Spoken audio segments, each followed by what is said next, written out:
IPL 2024 17వ season ప్రపంచ cricket అభిమానులు ఉర్రూతలూగించడానికి సిద్ధమైంది. కేవలం 4 రోజుల్లోనే ఈ IPL సీజన్ మొదలు కానుంది. మార్చి 22న IPL ఫ్యాన్ మేడ్ టీమ్స్ అయిన RCB మరియు CSKల మధ్య తొలి మ్యాచ్తో ఈ సీజన్ కానీ ప్రారంభమవుతుంది. అయితే ప్రీవియస్గానే IPLలో ఆడే 10 టీమ్స్ యొక్క స్క్వాడ్ అనాలిసిస్, స్వాట్ అనాలిసిస్ కంప్లీట్గా A to Z every team information అందించేశాను. వాటికి మంచి రెస్పాన్స్ కూడా వచ్చింది. అలాగే ఎవరి టీం యొక్క ప్రివ్యూ అండ్ ప్లేయింగ్ 11 గురించి ఇప్పుడు వీడియో చేస్తున్నా. అయితే ఈరోజు వీడియోలో పంజాబ్ కింగ్స్ యొక్క ప్రివ్యూ, ప్లేయింగ్ 11 ఎలా ఉండబోతుందని క్లియర్ డీటెయిల్స్ డిస్కస్ చేద్దాం. అయితే పంజాబ్ కింగ్స్ ప్లే ఆఫ్స్కి అడుగుపెట్టి 10 సంవత్సరాలు అంటే 2014లో పంజాబ్ కింగ్స్ ప్లే ఆఫ్స్కి చేరింది.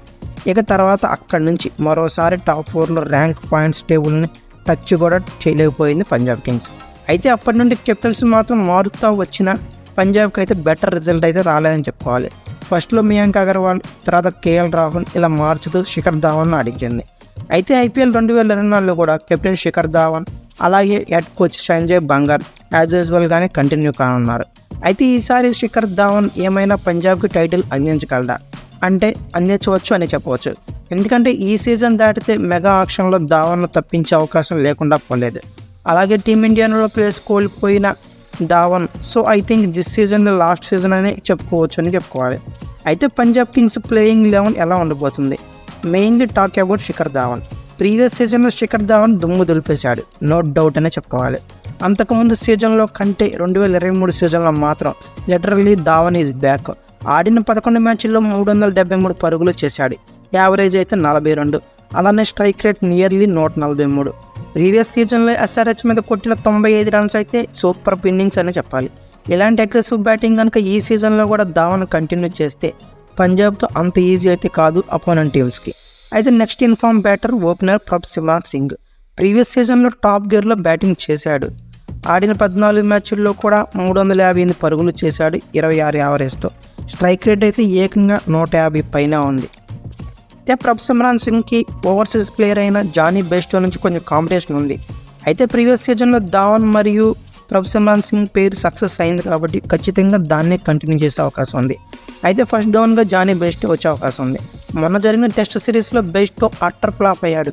అయితే వైట్ బాల్ క్రికెట్లో మెయిన్లీ T20స్లో అయితే బెస్టోతో అంత ఈజీ అయితే కాదు, చాలా డేంజరస్ బ్యాటర్ అనే చెప్పుకోవాలి.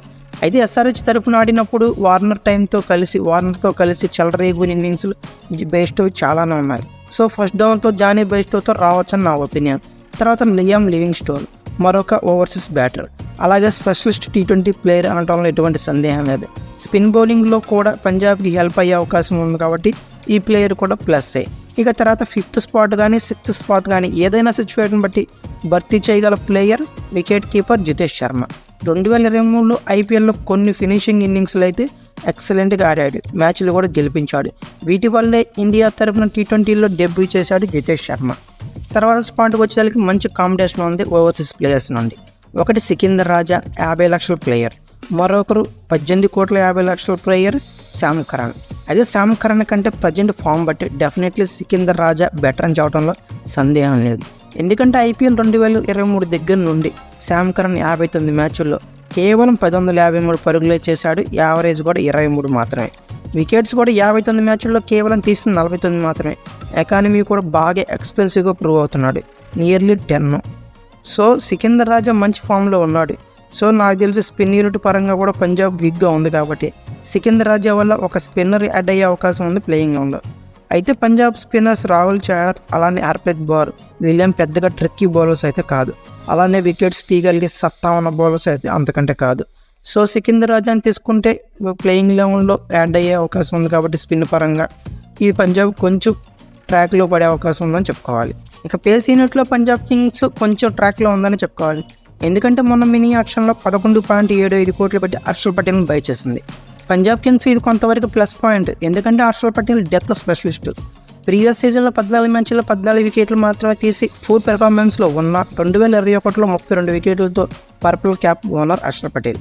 అలాగే 2022లో కూడా 28 వికెట్లు తీసి మంచి అనుభవం ఉన్న బౌలర్ అని చెప్పుకోవాలి.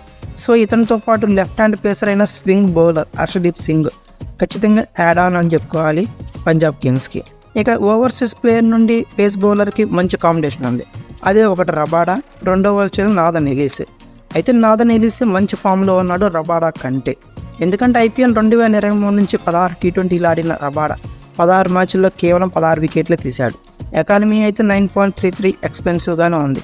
సో ఎలిస్ మంచి ఫామ్లో ఉన్నాడు ఇతని కంటేనే చెప్పుకోవాలి. ప్రీవియస్ సీజన్లో అథర్వ టైడే మరియు హర్షిత్ పాటియా అలాగే మాథ్యూ షాట్ కూడా మంచి ఇన్నింగ్స్లు ఆడారనే చెప్పుకోవాలి అవకాశం వచ్చినప్పుడల్లా. సో బ్యాకప్ కూడా బ్యాటింగ్ పరంగా బాగా ఉంది. బౌలింగ్లో కిస్ వర్క్స్తో బ్యాకప్ ఉంది. ఇక అసలు వీళ్ళు ఓవరాల్గా పంజాబ్ కింగ్స్ యొక్క ప్లేయింగ్ లెవెన్ పరిశీలిస్తే ముందుగా Shikhar Dhawan, Prabh Simran Singh, Jonny Bairstow, Liam Livingstone, Sikandar Raza లేదా Sam Curran, Jitesh Sharma, Harshal Patel, Harpreet Brar, Kagiso Rabada or Nathan Ellis, Rahul Chahar. Impact ప్లేయర్స్గా Atharva Taide, Harpreet Bhatia, Matthew Short, Chris Woakes ఇలా ఉన్నారు. అయితే ఇది నా ఒపీనియన్ మాత్రం. మీ ఒపీనియన్ని మీ ప్లేయింగ్ లెవెన్ కామెంట్ బాక్స్లో పిన్ చేయండి. అలాగే ఈ ఐపీఎల్ 2024లో టైటిల్ కొట్టే టీం ఏదో అనుకుంటున్నారో కామెంట్ బాక్స్లో పిన్ చేయండి. ఈ వీడియో కనుక మీకు నచ్చితే లైక్, షేర్, కామెంట్, సబ్స్క్రైబ్ చేసుకోండి. అలాగే పక్కనే ఉన్న బెల్ ఐకాన్ నొక్కడం మాత్రం మర్చిపోకండి. Thank you for watching.